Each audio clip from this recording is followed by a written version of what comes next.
Everyone, welcome to Raj economics and commerce classes. मैं हूं नीरज कुमार और आज मैं आप लोगों के बीच आ गया हूं क्लास 11 इकोनॉमिक्स और JAC board and CBSE board का ऑर्गेनाइजेशन ऑफ डेटा से रिलेटेड इंपॉर्टेंट एमसीक्यू को लेकर के।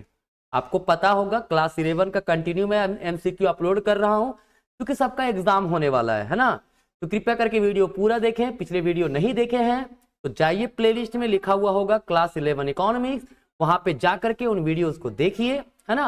और आगे दोस्तों तक शेयर कीजिए। सब्सक्राइब नहीं किए चैनल तो सब्सक्राइब कर लीजिए, ठीक है। चलिए देखिए, सबसे पहला बात है क्लासिफिकेशन इंडिकेट, मतलब क्लासिफिकेशन क्या बताता है। यूनिफॉर्मिटी ऑफ डेटा, मतलब डेटा में क्या मतलब समानताएं हैं। डिसयूनिफॉर्मिटी ऑफ डेटा, मतलब डेटा में क्या असमानताएं हैं, है ना। बोथ या नन ऑफ दीज, ठीक है। देखो, जब डेटा को क्लासिफाई करते, मान लीजिए कुछ स्टूडेंट्स थे, है ना, उसको मैंने क्या किया, मेल और फीमेल में क्लासिफाई कर दिया, ठीक है, बांट दिया, ठीक है। तो मेल में क्या समरूपता है, यूनिफॉर्मिटी, वो पता चल रहा है, फीमेल में क्या है वो पता चल रहा है। और जो हमारा डेटा था वो दो तरह का था, मेल और फीमेल, मतलब क्या समानता नहीं था वो भी बता रहा है। तो क्लासिफिकेशन ऑफ डेटा जो है वो यूनिफॉर्मिटी और डिसयूनिफॉर्मिटी, मतलब समानता और असमानता दोनों की बात करता है। तो आंसर हमारा होगा ऑप्शन नंबर बी। देखिए, अगर आप 11 का एग्जाम दे रहे हैं, ठीक है, तो कृपया करके आप इस नंबर पे कांटेक्ट जरूर कीजिएगा, है ना, क्योंकि क्लास 12 बोर्ड का क्लासेस काफी जल्द शुरू होने वाला है हमारे कोचिंग का जो सेंटर रांची के एड्रेस में, ठीक है। अगर आप रांची के स्टूडेंट हैं, ऑफलाइन कोचिंग करना चाहते हैं तो डिस्क्रिप्शन में डिटेल दिया हुआ, एड्रेस दिया हुआ, आप वहां पे विजिट कर सकते हैं और क्लास 12 ज्वाइन कर सकते हैं। जैसे ही आपका क्लास 11 का एग्जाम होगा तैसे ही आप कांटेक्ट कीजिए, ठीक है। चलिए नेक्स्ट है, कहता है फॉर द डिस्क्रीट वेरिएबल। देखिए, वेरिएबल डिस्क्रीट भी होता है, कंटिन्यूअस भी होता है, ठीक है। कहता है डिस्क्रीट का मतलब होता है जब एग्जैक्ट वैल्यू हो, क्या हो, एग्जैक्ट वैल्यू, है ना। और कंटिन्यूअस वेरिएबल का मतलब होता है जिसका एग्जैक्ट वैल्यू ना हो, जैसे वेट हाइट एग्जैक्ट वैल्यू होता है क्या, नहीं। किसी का 56 kg 500 ग्राम होगा, ठीक है, मतलब एग्जैक्ट नहीं होता है। लेकिन अगर हम बात करें आपके पास कितने पेन है तो आप एग्जैक्ट बोलोगे 10 पेन है, 15 पेन है, ठीक है। तो जब एक एग्जैक्ट नंबर हो तो वो डिस्क्रीट वेरिएबल कहलाएगा। जब एग्जैक्ट नंबर ना हो, जैसे 5.5, 5.6 इस तरह, तो ये कंटिन्यूअस वेरिएबल है, ठीक है। तो कहता है डिस्क्रीट वेरिएबल में कौन सा क्लास इंटरवल सबसे एप्रोप्रिएट माना जाता है।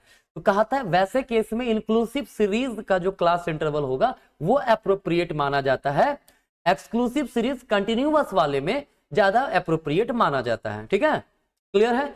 इंक्लूसिव सीरीज कैसा होता है, जैसे 10 से 19 हो गया, 20 से 29 हो गया, 30 से 39 हो गया, ये हो गया आपका इंक्लूसिव सीरीज, है ना, जिसमें लोअर लिमिट से अपर लिमिट जो है ना वो जाए, जो डिस्टेंस होगा उसके अपर लिमिट से जो दूसरा क्लास इंटरवल में जाएंगे तो उससे एक नंबर बढ़ के होगा, ठीक है। जैसे 19 तक खत्म हुआ अपर लिमिट तो दूसरा जो शुरू हुआ उससे एक बढ़ के शुरू हुआ, इस तरह का सीरीज को इंक्लूसिव सीरीज कहते हैं, ठीक है। चलिए, तुम्हारा आंसर यहां पे क्या था, इंक्लूसिव सीरीज, है ना। तीसरा क्वेश्चन है when both lower and upper limits are considered. देखिए, अभी मैंने एक एग्जांपल दिया था इंक्लूसिव सीरीज का, क्या था, 10 से 19, 20 से 29, है ना, 30 से 39, जो भी वैल्यू रहेगा ना, लोअर लिमिट अपर लिमिट सारे वैल्यू ही इसमें कंसीडर किए जाते हैं, किसमें, इंक्लूसिव सीरीज में, ठीक है।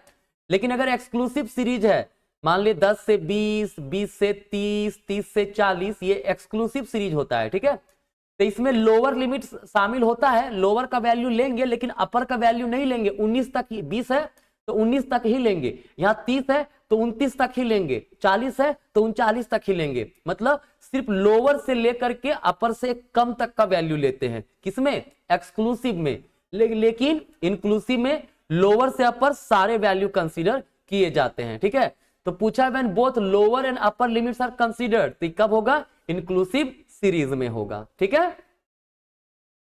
नेक्स्ट है इन क्रोनोलॉजिकल क्लासिफिकेशन, है ना, मतलब काल अनुसार, समय अनुसार, है ना, डेटा क्लासिफाई किया जाता है। तो ये तो मैंने बोल दिया आंसर ही, क्रोनोलॉजिकल क्लासिफिकेशन समय अनुसार, जैसे 2019 में डेटा है क्या है, 2020 में, 2021 में, तो समय के अकॉर्डिंगली हम डेटा क्लासिफाई कर रहे हैं, तो वो हो जाएगा हमारा क्रोनोलॉजिकल क्लासिफिकेशन। ठीक है। Next, in less than cumulative frequency distribution the omitted limit is, देखिए लेस देन में क्या होता है ना, अगर लिखे हैं लेस देन 10, फिर less than 20, less than 30, less than 40, तो इसको जब एक्सक्लूसिव सीरीज में हम लोग कन्वर्ट करते हैं तो देखेंगे सबका इंटरवल कितना 10-10 का इंटरवल है, सब में 10, 20, 30, 10-10 का है, तो सब में 10 घटाते चले जाएंगे, मतलब 0 से 10, 10 से 20, फिर हो गया 20 से 30, फिर हो गया 30 से 40। तो देखिए यहाँ पे लेस देन के जगह पे ये लोअर वाला लिमिट हटाया गया है ना, वो ओमिट है, मिटाया गया है, तो आंसर क्या होगा, लोअर लिमिट। मतलब less than cumulative frequency distribution में जो लोअर लिमिट का वैल्यू रहता है वो हटाया गया रहता है, वो नहीं शामिल किया रहता है। ठीक है। नेक्स्ट है क्लासिफिकेशन ऑफ एलिमेंट्स और figures on the basis of specialities और क्वालिटीज, है ना, क्वालिटी के बेसिस पे, तो उसको क्या बोलेंगे, क्वालिटेटिव क्लासिफिकेशन। अरे जब विशेषता या गुण के आधार पर हम क्लासिफाई करें ना, तो वो हमारा क्या होगा, क्वालिटेटिव क्लासिफिकेशन हमारा कहलाता है। ठीक है। नेक्स्ट है classification is the process of arranging figures, मतलब क्लासिफिकेशन से क्या करते हैं कि जो डिफरेंट सैंपल्स हैं क्या उसके बीच में रिलेशंस हैं, ठीक है, वो अलग, वो जो डिफरेंट डेटा है वो क्या कह रहे हैं उसके बारे में। तो आंसर क्या होगा, grouping the relation with different classes, अलग अलग क्लास के लोगों के साथ क्या रिलेशन है वो क्लासिफिकेशन हमें बताता है। जैसे मेल और फीमेल में क्लासिफाई किए तो मेल और फीमेल में क्या रिलेशन है वो वहां से पता चल जाएगा। ठीक है, तो आंसर डी होगा। नेक्स्ट है ज्योग्राफिकल क्लासिफिकेशन मीन, मतलब ज्योग्राफी के आधार पर, मतलब आधार क्या, भौगोलिक स्थिति, मतलब स्थान के आधार पे, तो क्या होगा, जब ज्योग्राफिकल क्लासिफिकेशन के आधार पर क्लासिफाई किया जाए डेटा तो उसको कहते हैं अकॉर्डिंग टू प्लेस क्लासिफाई किया गया है। ठीक है। नेक्स्ट है the class mid point is equal to, देखिए जब क्लास इंटरवल हमारे पास है 0 से 10, 10 से 20, 20 से 30, तो हमें मिड पॉइंट अगर निकालना है तो क्या करेंगे, 0 + 10/2, मतलब दोनों को जोड़ के 2 से डिवाइड करेंगे 5, फिर डिवाइड करें 15, फिर 25, ऐसे आएगा। मतलब क्या करें, लोअर लिमिट और अपर लिमिट का एवरेज निकाल रहे हैं। ठीक है, तो हमारा क्या होगा, average of upper class limit and the lower class limit. Clear. Next question number 10 कहता है the frequency distribution two variable, देखिए टू वेरिएबल का फ्रीक्वेंसी डिस्ट्रीब्यूशन को हम लोग बोलते हैं bivariate distribution. Bivariate का मतलब ही होता है 2। ठीक है। नेक्स्ट है statistical calculation in classified data are based on, ठीक है, जो स्टैटिस्टिकल कैलकुलेशन होता है जो डेटा क्लासिफाई किया जा चुका है, ठीक है, उसका स्टैटिस्टिकल कैलकुलेशन कैसे करते हैं, ऑब्वियस सी बात है मिड पॉइंट के आधार पे करते हैं। जब क्लास इंटरवल दिया रहेगा, है ना, तो पहले मिड पॉइंट निकालते हैं ना जी, तब ना उसका कैलकुलेशन करते हैं, स्टैटिस्टिकल कैलकुलेशन मतलब मीन निकालते हैं। ठीक है। अंडर एक्सक्लूसिव मेथड क्या the upper class limit of a class is excluded in the class interval. देखिए एक्सक्लूसिव सीरीज में मैंने क्या कहा था, मान लीजिए 0 से 10 है, 10 से 20 है, 20 से 30 है, ये एक्सक्लूसिव सीरीज होता है। इसमें क्या करते हैं, लोअर लिमिट शामिल करते हैं बट अपर लिमिट शामिल नहीं करते हैं। 0 से 9 तक का वैल्यू इसमें लेंगे, इसमें 10 से 19 तक का लेंगे, तो the upper class limit of a class is excluded in the class interval. बिल्कुल कोई दिक्कत नहीं, यही है हमारा। ठीक है। नेक्स्ट क्या है, रेंज इज द, रेंज क्या होता है, रेंज का मतलब होता है highest value minus lowest value, तो आंसर होगा difference between the largest and smallest observation, option number A. Clear.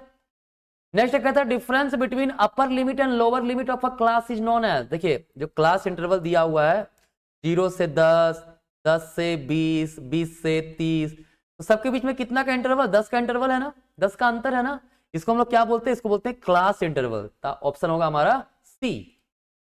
15 number question है, कहता है which of these variable are discrete. Discrete मतलब मैंने क्या, जो एग्जैक्ट वैल्यू देता हो, वेट एग्जैक्ट नहीं होता है, 15.3 kg हो सकता है, 50.9 kg हो सकता है, तो ये कंटिन्यूअस वेरिएबल में आता है। हाइट भी नहीं होता है, 5 feet 2 inch, 5 feet 5 inch, 5 feet 4 inch, है ना, ये भी कंटिन्यूअस वेरिएबल में होता है। लेकिन नंबर ऑफ स्टूडेंट ये एक एग्जैक्ट वैल्यू होता है। ठीक है, तो हमारा आंसर कौन सा होगा, ऑप्शन नंबर सी। कोई दिक्कत नहीं। तो ये आज का आपका क्लास था जिसमें मैंने डिस्कस किया classification and organization of data से रिलेटेड एमसीक्यूज। मुझे उम्मीद है आपके लिए वीडियो काफी हेल्पफुल रहा होगा। कृपया करके दोस्तों तक शेयर करें, है ना, और चैनल पर नए हैं तो सब्सक्राइब कर लें। आज कहीं तक मिलेंगे नेक्स्ट क्लास में। धन्यवाद।